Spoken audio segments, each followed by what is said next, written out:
Good morning. Welcome to the daily Hizuk. We are getting closer and closer to the big day, Rosh Hashanah.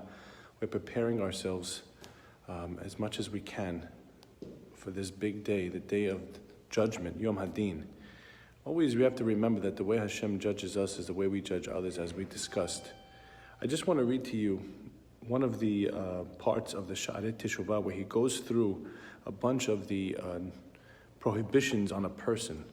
And some of the prohibitions we know, we don't eat non-kosher, of course. But let me read you this one. Lo tisna et achicha bilbabecha.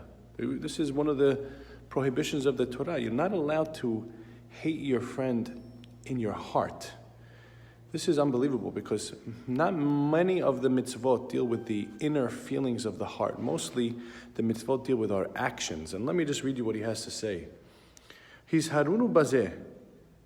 We have to take out of our hearts the trait of hatred. Because he says it's so terrible. Hatred in your heart, it is the source of so many other averot. For example, you're only going to speak Lashon Hara about someone if you don't really care about them, you don't care about their downfall, you must have some hatred towards them. So Lashon Hara is an outgrowth of that.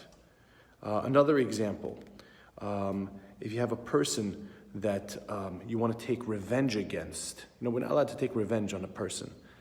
And the Gemara talks about this, by the way. There's two things. Let's say you go to borrow from your next door neighbor. Yeah, can I borrow your wrench? He says no. Now revenge would be when he comes to borrow your wrench, you tell him no back. It feels great, right? No, I don't, no. But lo titur is another level of getting retribution on him. You say, by the way, I'm going to lend you my wrench, but don't think I forgot that you didn't lend me yours. That's also not allowed. Why? Because you can't even have it in your heart. You have to totally let it go. And he says here that our rabbis teach us in Masechet Yuma that the second Beit HaMikdash was destroyed precisely because of Sinat Chinam. Now I'll ask you a question. Sinat Chinam? Really? Hating for no reason? That's very rare. Usually there's a reason. Let me give you the Hizuk of the day. If something happens to you from somebody else, I have big news for you. It was going to happen to you anyway. It happens to be that this person was the conduit through which this thing happened to you. Whether he caused you a loss of money, loss of business, whatever it might be, he said a comment to you that was very, very nasty. You could get angry at him, that's fine. And you could hate him. But that's wrong. The Torah says you're not allowed to hate him. You know why? Because it's not about him. He's just the one that brought it to fruition, but it's from Hashem.